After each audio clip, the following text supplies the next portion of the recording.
नमामि संस्कृतम दोस्तों, मीमांसा संस्कृत प्लेटफॉर्म पर आप सभी लोगों का हार्दिक अभिनंदन है। दोस्तों, जैसा कि आप सभी को ज्ञात है कि मीमांसा प्लेटफॉर्म पर हम प्रीवियस ईयर पेपर्स को सॉल्व कर रहे हैं यूपीएससी संस्कृत ऑप्शनल के। इस सीरीज के अंतर्गत दोस्तों पूर्व के वीडियोस में हम क्रमशः 2022, 21, 20 और 19 के पेपर्स को हल कर चुके हैं पूर्व के वीडियोस में। अगर आपने उन वीडियोस को नहीं देखा है तो उन वीडियोस की प्लेलिस्ट का लिंक आपको डिस्क्रिप्शन बॉक्स में मिल जाएगा इन सब का। अभी हम 2018 के पेपर को सॉल्व कर रहे हैं, जिसका आज ये अंतिम लेक्चर है दोस्तों, क्योंकि पूर्व के वीडियोस में हम इसका पेपर 1 कंप्लीट कर चुके हैं और पेपर 2 में ये अंतिम लेक्चर है जिसको हम आज देखेंगे। प्रश्न संख्या 8। ठीक है, तो प्रश्न संख्या 8 के विषय में बात करें तो ये व्याख्या से संबंधित होता है। जैसा कि मैं पूर्व के वीडियोस में भी आपको बता चुकी हूँ कि पेपर 2 में प्रश्न संख्या 5 से लेकर के 8 तक के सभी प्रश्न व्याख्या से ही संबंधित होते हैं और पूर्व के 2 प्रश्न संख्या 5 और 6 क्योंकि संस्कृत भाषा में आपको उत्तर प्रस्तुत करना होता है और 7 और 8 का जो है वो आप अपने जो मीडियम है, जो भी आपने चूज किया है उसमें आपको देना होता है। ठीक है, तो ये मैंने आपको सामान्य जानकारी बताई है। अब प्रश्न संख्या 8 2018 में इसमें क्या पूछा गया है उसको प्रारंभ करने से पूर्व ये बता दें कि प्रश्न संख्या 8 में नाटकों से संबंधित व्याख्या पूछी जाती है, जिसमें मूलतः 3 नाटक शामिल होते हैं। भभूति का उत्तर रामचरितम, कालिदास जी की अभिज्ञान शाकुंतलम तथा स्वप्नवासवदत्तम।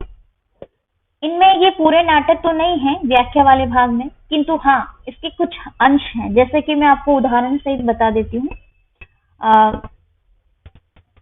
उत्तर रामचरितम में प्रथम जो अंक है छाया अंक, उसमें से आपका श्लोक संख्या 31 से लेकर के 47 तक के श्लोक आपसे पूछे जाते हैं व्याख्या के रूप में। ठीक है, और उसी प्रकार से अभिज्ञान शाकुंतलम का 4th अंक पूरा ही है और स्वप्नवासवदत्तम का 6th अंक पूरा ही है।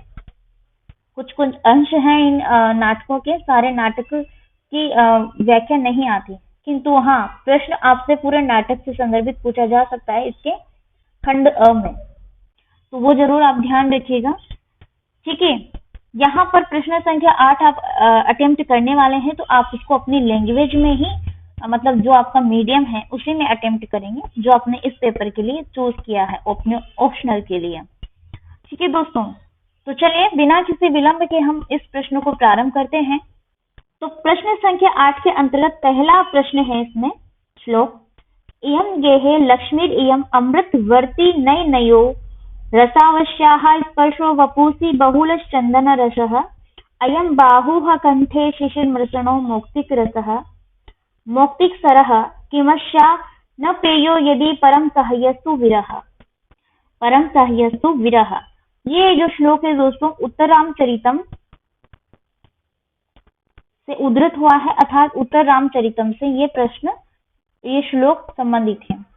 अब देखिए उत्तर रामचरितम का जो प्रथम अंक है छाया अंक, वहां पर राम और सीता इत्यादि अन्य का भी वार्तालाप चल रहा होता है, किंतु यहाँ पर पर्सनली मैं आपको बताना चाहूंगी कि राम और सीता का वार्तालाप चल रहा होता है। उसी श्रृंखला में राम सीता को अपने वक्ष पर, अपने वक्षस्थल पर सोने के लिए कहते हैं। ठीक है, अब यहाँ पर चूंकि उनका बिछुड़न होने वाला है, वियोग होने वाला है, माता सीता जब वन में जाती है उसके पूर्व का यहाँ पर प्रसंग इस श्लोक में दिया गया है। देखिए राम जी का सीता जी के प्रति कितना प्रेम है, किस प्रकार से वो सीता जी के बारे में सोचते हैं, वो सारा वृतांत मैं ये कहूंगी इसमें आपको देखने को मिलेगा। किंतु ये श्लोक राम जी के द्वारा अपने मन में कहा गया है, सीता जी के प्रति भले ही कहा गया है, लेकिन उस समय सीता उनके वक्ष स्थल पर सोई हुई होती है। इसके पूर्व के श्लोकों में यही बताया गया है। ठीक है, तो इस पद्य में सीता के विरह से होने वाली पीड़ा को कवि ने अत्यंत सुंदर शब्दों में अभिव्यक्ति करने का यहाँ पर प्रयास किया है। सीता जब राम की बाहों में से रख करके सो जाती है तो राम सीता को देख करके उसको मधुर वचनों को स्मरण करके अपने अंदर उठ रही जो वेदनाएं हैं सीता जी के प्रति, उन वेदनाओं को वो व्यक्त करते हैं। यहाँ राम सीता के प्रति कहते हैं, राम कहते हैं कि सीता निश्चित रूप से मेरे वक्ष स्थल पर सोई हुई है। यहाँ पर मैं आपको ना एक बार इसके कुछ शब्दार्थ बता देती हूँ ताकि आपको ज्ञात रहे कि किस तरीके से कहाँ से क्या अर्थ निकलेगा। देखिए, इयम यहाँ पर शब्द प्रयुक्त किया गया है। इयम गेह लक्ष्मी। इयम, इयम का मतलब यह है, गेह अर्थात घर, गेह का मतलब घर, और लक्ष्मी तो आप जानते ही हैं, लक्ष्मी, लक्ष्मी लक्ष्मी। ठीक है, नयन नयो, नयन नयो, नयन नयो अर्थात नयनों में। यहाँ पर सप्तमी भी ये नई नई हो चूंकि द्विवचन है तो दो नयनों के विषय में बात की जाती है, या दो पाद के विषय में, या दो हाथों के विषय में बात की जाती है, उसमें द्विवचन शब्द प्रयुक्त किया जाता है। अतः नयनयो, नयनों में, आंखों में, अमृतवर्ती है। अमृतवर्ती का मतलब यहाँ पर अमृत की बनी हुई जो वृत्ति है, वृत्ति अर्थात श्लाका, अंजन की श्लाका, जो अंजन काजल लगाया जाता है आंखों में, तो उस काजल की जो श्लाका है वो अमृत से बनी हुई है। असौ स्पर्श, स्पर्श, देखिए स्पर्श, स्पर्श, तो ये जो स्पर्श है, सीता का स्पर्श के विषय में बताया गया है कि असौ स्पर्श, ये स्पर्श वपुसी, यहाँ पर वपु का मतलब आपको भी ज्ञात है कि शरीर होता है, और वपुषी क्योंकि सप्तमी विभक्ति एक वचन रूप है, तो अर्थात शरीर में बहुलः अत्यधिक चंदन रसः, चंदन रसः से तात्पर्य चंदन का जो रस होता है वो, ठीक है, चंदन का रस। अयम बाहुः, इस बाहु में, ये भुजा, बाहु का मतलब भुजा, कंठे, गले में, ठीक है, सप्तमी विभक्ति एकवचन, गले में शिशिर, शिशिर का मतलब होता है शीतलता, ठीक है। मृषणों अर्थात कोमल, कोमल, मौक्तिक रसः, सॉरी मौक्तिक सरह, मौक्तिक सरह नहीं है यहाँ पर, मौक्तिक रस ही है, इसको आप करेक्शन कर लीजिएगा। मौक्तिक रसः, तो मौक्तिक रस का मतलब है मौक्तिक, मुक्ताहार, मुक्ताहार जो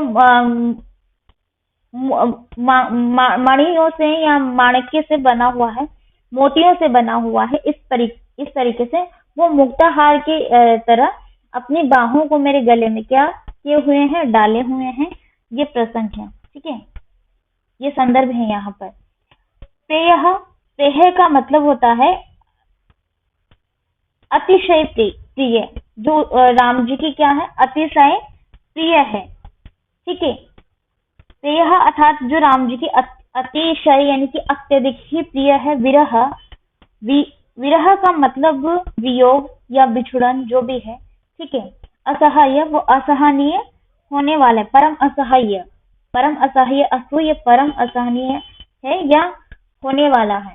तो यहाँ पर देखें, श्री राम जी अपने मन में, राम जी कहते हैं कि सीता निश्चित रूप से भले ही मेरे वक्ष स्थल पर सोई हुई है, किंतु ये बोलने वाली जो मेरे घर की लक्ष्मी है, ये है घर की लक्ष्मी, लक्ष्मी है। इयम, यह सीता, इयम यहाँ पर स्त्रीलिंग वर्ड है, ठीक है, तो ये सीता के लिए प्रयुक्त किया गया है। तो यह सीता जो मेरे घर की लक्ष्मी है, निश्चित रूप से मेरे वक्ष स्थल पर सोई हुई है, तथा ये नेत्रों में अमृत की अंजन शिलाका है। जिस प्रकार से हम इसको देखते हैं तो हमें ऐसा लगता है कि हमारे नेत्रों में ये अमृत रूपी अंजन शिलाका है, अमृत रूपी अंजन शिलाका है।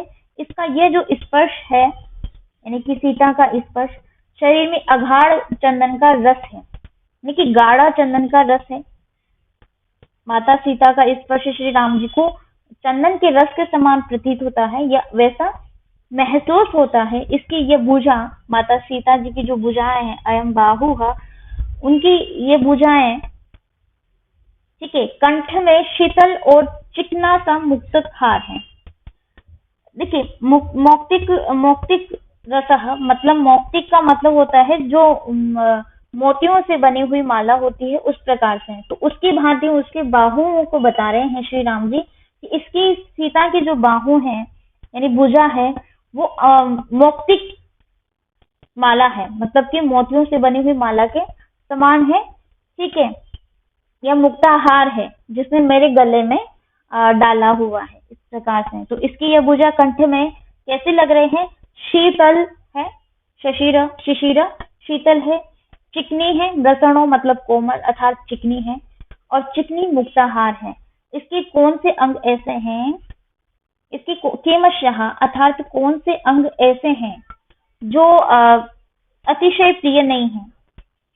ठीक है, जो अतिशय न प्रियो, यदि अतिशय प्रिय नहीं है, जबकि इसके तो सभी अंग अतिशय प्रिय हैं। कहने का मतलब ये है कि ऐसे कौन से अंग जो हैं अतिशय प्रिय नहीं है, परंतु यदि प्रिय नहीं है तो वो है न प्रियो परम सहायस्तु विरह। इसका विरह जो है वो असहनीय है, इसलिए वो कहते हैं कि कौन से इसके अंग हैं जो अतिशय प्रिय नहीं है मुझे, परंतु अगर प्रिय है तो वो इसका है असहनीय विरह, जो सहन करने योग्य नहीं है, या ऐसा सहन करने में पीड़ा होती है इस प्रकार से। तो यहाँ पर यह कहेंगे कि वो केवल एकमात्र इसका विरह ही है जो असहनीय है, बाकी तो सारे मेरे लिए प्रिय ही हैं।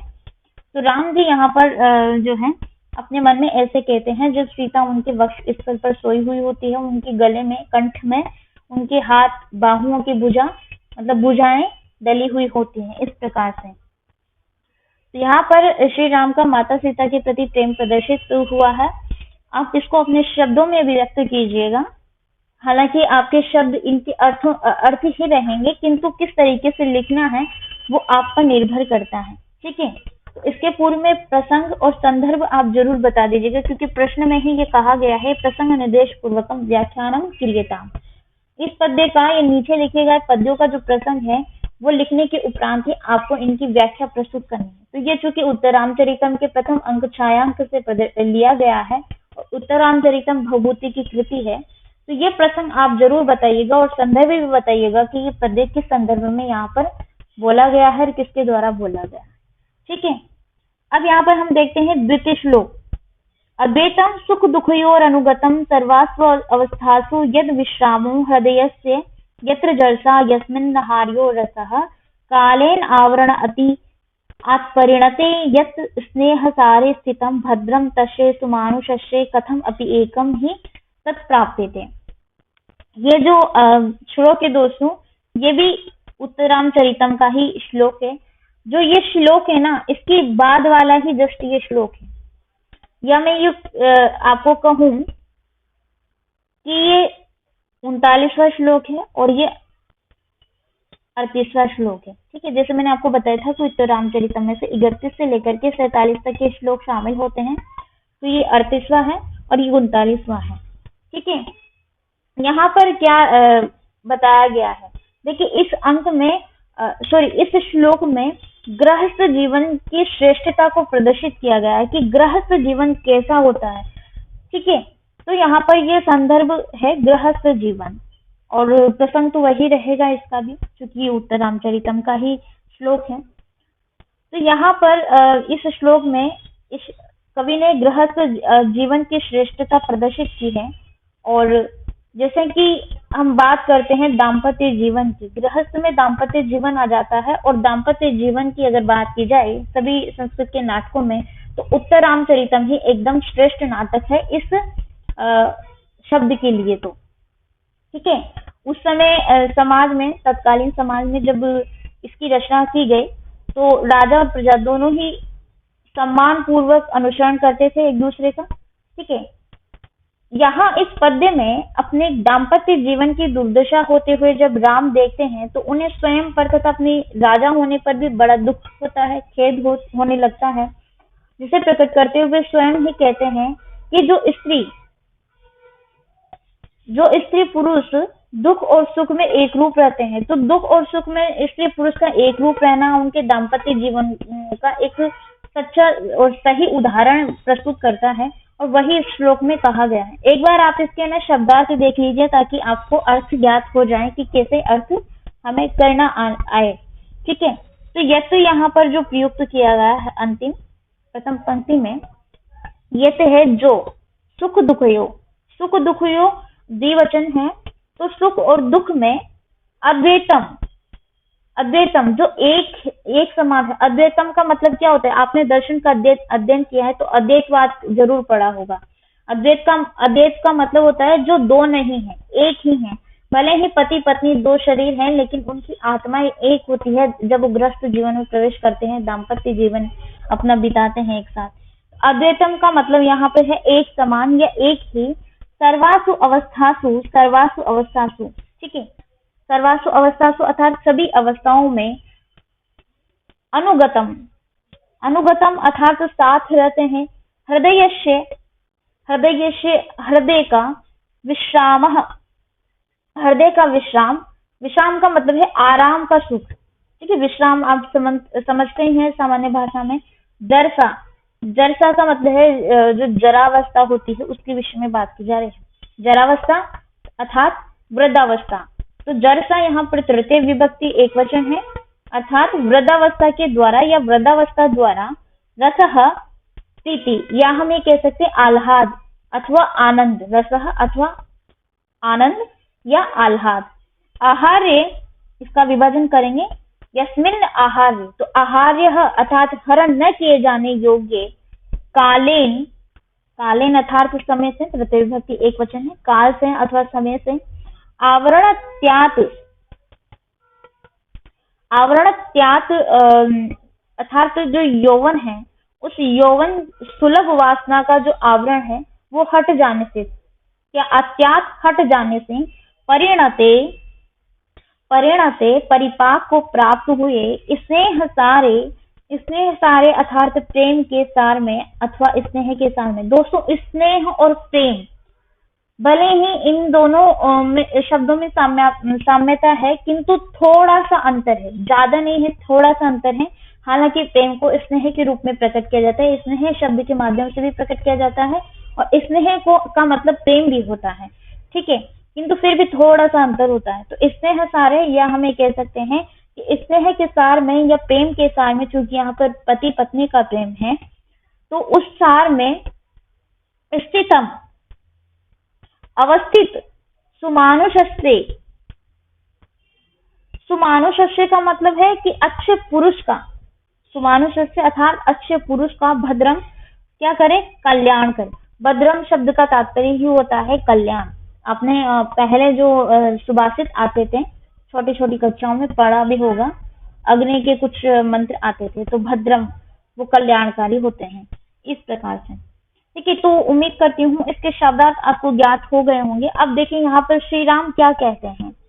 श्री राम ये दुर्दशा होते हुए जब देखते हैं और स्वयं अपने राजा होने पर वो खेद अभिव्यक्त करने लगते हैं, या उनको दुख होता है, जिसे प्रकट करते हुए स्वयं ये कहते हैं कि जो स्त्री पुरुष, जो स्त्री और पुरुष दोनों ही दुख और सुख में एक रूप रहते हैं, जो सभी दशाओं में, सर्वासु अवस्थासु अर्थात सभी अवस्थाओं में अथवा सभी दशाओं में, अनुसरणम एक दूसरे का अनुसरण करते हैं अथवा एक दूसरे की बात को मानते हैं, अनुसरण करते हैं, जिसमें हृदय की क्या होती है? विश्रांति होती है। हृदय से विश्रामो, हृदय से विश्रामो से यहाँ पर एक शब्द में मैं आपको अर्थ बताऊं तो यह है कि काफी लोगों के ग्रह क्लेश होता है, ठीक है, तो वो हृदय की विश्रांति नहीं होती वहां पर, मतलब हृदय से प्रेम नहीं होता इतना, या फिर ग्रह क्लेश होता है, किंतु हृदय से विश्राम यहाँ पर इसीलिए बताया गया है कि यहाँ कोई कलह नहीं है, ठीक है।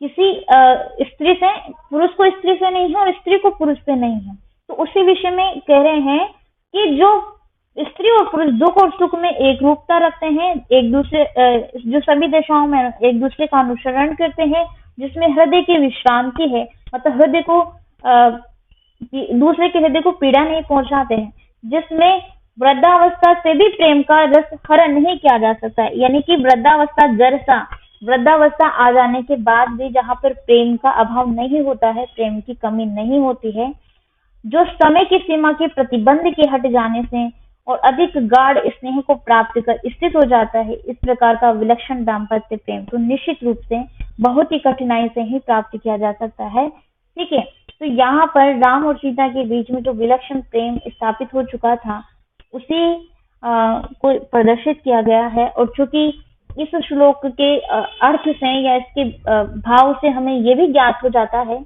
कि कहीं ना कहीं अब वो घड़ी आ चुकी है कि राम और सीता का वियोग होने वाला है, बिछुड़न होने वाला है। पुनः एक बार पहले हो चुका है, ठीक है, फिर से वो वन में जाने वाली है। तो उसके प्रारंभ में क्या राम सोच रहे हैं, वही इस श्लोक में प्रदर्शित किया गया है अथवा बताया गया है। तो उम्मीद करती हूँ दोस्तों कि आपको ज्ञात हो गया होगा कि इन दोनों श्लोकों का क्या तात्पर्य है, चूंकि ये क्रमानुसार ही पूछे गए हैं यहाँ पर 2018 में, ठीक है। अंतिम श्लोक है दोस्तों इसमें, शुश्रूष्व गुरुन कुरु प्रिय सखी वृत्ति सपत्नी जने भर्तु विप्रकृतापि रोषणतयामायि स्म प्रतीपं गमः भूयिष्ठं भव दक्षिणा परिजने भाग्ये स्वनु उत्सेकिनी यान्ते इव ग्रहिणी पदम युवतयो वामाः कुलस्यादयः। यहाँ पर एक छोटा सा करेक्शन कर लीजिएगा, इसको सपत्नी जने कीजिएगा, ठीक है,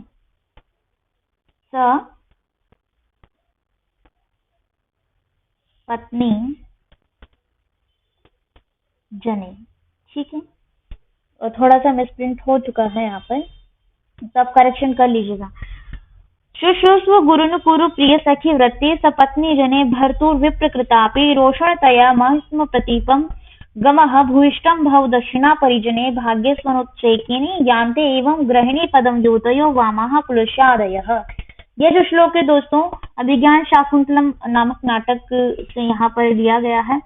और चूंकि आपको ज्ञात है कि चतुर्थ अंक है, मैंने आपको बताया चतुर्थ अंक में शकुंतला की विदाई तथा उसका पति के गृह गमन का जो दृश्य है वो कवि कालिदास जी ने प्रस्तुत किया है।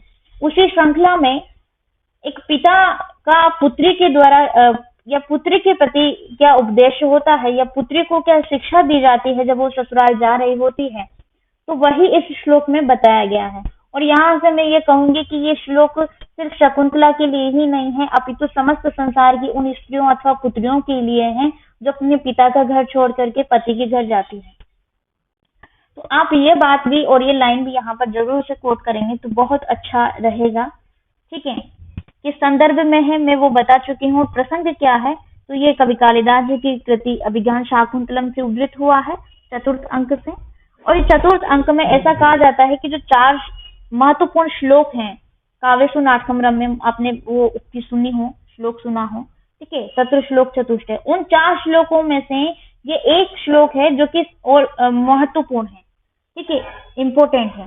तो इस पद्य के माध्यम से कवि ने नववधू को पिता के द्वारा क्या उपदेश दिए जाते हैं, क्या शिक्षाएं दी जाती है, वही इसमें बताया है। एक बार आप इसके शब्दार्थ देख लीजिए कि कौन से शब्द का क्या अर्थ है, इससे आपको अर्थ करना आ जाएगा, ठीक है। गुरुन का मतलब तो आप समझ ही गए होंगे, जो भी ससुराल के जो बड़े लोग हैं, ससुर आदि बड़े लोग, उनके विषय में बात की जा रही है। शुश्रूष्व अर्थात सेवा करो, शुश्रूष्व यहाँ पर एक क्रिया है, ठीक है, तो सेवा करो। सपत्नी जने, ये सपत्नी जने करेक्शन कर लीजिएगा। सपत्नी जने का मतलब ये होता है कि जिस पति की अन्य और भी स्त्रियां हों, ठीक है, सपत्नी जने तो उसके समान हो गई वो, जैसे कि शकुंतला उसके पति दुष्यंत है, दुष्यंत की अन्य और भी रानियां हैं, तो वो शकुंतला की क्या हो गई, सोत हो गई। तो सपत्नी जने का तात्पर्य यहाँ पर है कि जो वो उनकी सोत लोग हैं, ठीक है, यानी कि राजा की अन्य रानियां हैं, उनके विषय में। प्रिय सखी वृत्तिम, प्रिय सखी वृत्तिम तो उन सोतों के साथ में या राजा की अन्य रानियों के साथ में आप कैसा व्यवहार करना, सखी के जैसा व्यवहार करना। पिता कर्ण उस शकुंतला को समझा रहे हैं कि आप उन सोतों के साथ या अपने पति की अन्य और रानियों के साथ में कैसा व्यवहार रखना, सखी के जैसा व्यवहार रखना। और जो भी ससुराल के बड़े लोग हैं उनकी सेवा करना, उनका कहना मानना, सुनना इत्यादि। एक पिता का जो उपदेश होता है ना, वही यहाँ पर कण्व दे रहे हैं। विप्र कृतापी, विपरीत आचरण होने पर भी, विप्र कृतापी जैसे कि यहाँ पर इसका विभाजन करेंगे, भर्तु विप्र कृतापी, आपको समझ में आ जाएगा। भर्तु का मतलब होता है स्वामी या फिर पति, ठीक है, और विप्र कृतापी विपरीत आचरण होने पर भी, तो पति का या पति के पक्ष से किसी का विपरीत आचरण हो तो होने पर भी, विपरीत आचरण होने पर भी रोषणतया, रोषणतया का मतलब यहाँ पर है कि क्रोध, ठीक है, तो क्रोध से, तृतीय विभक्ति एक वचन है, तो क्रोध से भर्तुः अर्थात स्वामी के पक्ष से या स्वामी की तरफ से या स्वामी ही मान लीजिए, उनकी तरफ से कोई विपरीत आचरण हो जाए या होने लगे तो भी तुम क्रोध मत करना, तभी तुम क्रोध पूर्वक उसी तरीके से व्यवहार मत करना। ठीक है, ऐसा वहां पर उपदेश दिया जा रहा है। प्रतीतम का मतलब है प्रतीतम गमः, प्रतीतम अर्थात विपरीत, परिजन्य परिवार के लोगों पर। भूयिष्ठम, भूयिष्ठम का मतलब होता है अत्यधिक। दक्षिणा अर्थात दया दाक्षिण्य जो शब्द प्रयुक्त किया जाता है साथ में दया दाक्षिण्य, तो दया दक्षिणा का मतलब है दया भाव से। भाग्यस्वनुत्सेकिनी, भाग्यस्वनुत्सेकिनी, भाग्य पर अहंकार नहीं करने वाली मत बनना, यानी कि आप अपने भाग्य पर अहंकार मत करना। वामाह, वामाह का मतलब है विपरीत। कुलस्य, कुल की। आदह, जो इस प्रकार से विपरीत आचरण करने लगती हैं कुछ स्त्रियां, वो कुल को डुबो देती हैं। आदह का मतलब है डुबो देना या नीचे गिरा देना। तो यहाँ पर ये श्लोक में तो ये कहूंगी कि संसार की उन समस्त स्त्रियों और पुत्रियों के लिए है जो पिता के द्वारा यहाँ पर पति से, पिता के घर से पति के घर जाते हुए जो संदेश दिया जाता है वो है। ठीक है, और कैसे उसको अपने ससुराल में रहना चाहिए, किस प्रकार का व्यवहार करना चाहिए, यही पितागण वो समझा रहे हैं। कह रहे हैं कि जब तुम अपने पति के घर जाओ, कि जब तुम अपने पति के घर जाओ तो वहां पर सबका आदर सम्मान करना, ससुर आदि सभी समस्त बड़े लोगों का की सेवा करना। ठीक है, और कैसा व्यवहार करना यहाँ पर बता रहे हैं कि अपनी जो सोते हैं यानी राजा के अन्य रानियां हैं, उन रानियों के साथ में प्रिय सखी के जैसा व्यवहार करना। ठीक है, मतलब उनको अलग दृष्टि से मत देखना, प्रिय सखी के जैसा व्यवहार करना। अपमानित होकर भी, यदि किसी के द्वारा ससुराल में तुम अपमानित भी कर दी जाओ तब भी क्रोध के कारण अपने पति के विपरीत आचरण मत करना। ठीक है, अपने परिवार के लोगों के प्रति उदारतापूर्ण आचरण बरतना और अपने भाग्य पर कभी भी अहंकार मत करना, अधिक गर्व मत करना। इस प्रकार का पति, इस प्रकार का क्या करना है, आचरण करना। आचरण, इस प्रकार का आचरण करने वाली जो युवतियां होती है, गृह स्वामिनी बन जाती है, उसको गृह का एक विशिष्ट स्थान प्राप्त होता है। और कहते हैं कि इसी के विपरीत जो आचरण करती है वो स्त्रियां घर को डुबो देती है, कुल का नाश कर देती है। ठीक है, तो इसी विषय में यहाँ पर कहा गया है। इससे ये स्पष्ट हो जाता है कि स्त्री को अपने ससुराल में कैसा व्यवहार किया जाता है, ये उस समय की तात्कालिक परिस्थितियां या सामाजिक जो स्थिति है उसको भी यहाँ पर इस श्लोक में प्रदर्शित किया गया है महाकवि कालिदास जी के द्वारा। तो ये बहुत ज्यादा इम्पोर्टेंट है, आपको यहाँ से कुछ शिक्षा लेनी चाहिए अपने जीवन में अगर आप एक लड़की हैं। तो उम्मीद करती हूँ दोस्तों कि ये जो श्लोक है इनका क्या भावार्थ है, इनका क्या तात्पर्य है, वो आपको समझ में आया होगा और जरूर से आप इनका अर्थ करने का प्रयास करेंगे। यहीं पर मैं अपनी वाणी को विराम देती हूँ। आप सभी लोगों का तहे दिल से शुक्रिया कि आप अंततः हमारे साथ बने रहें। नमामि संस्कृतम।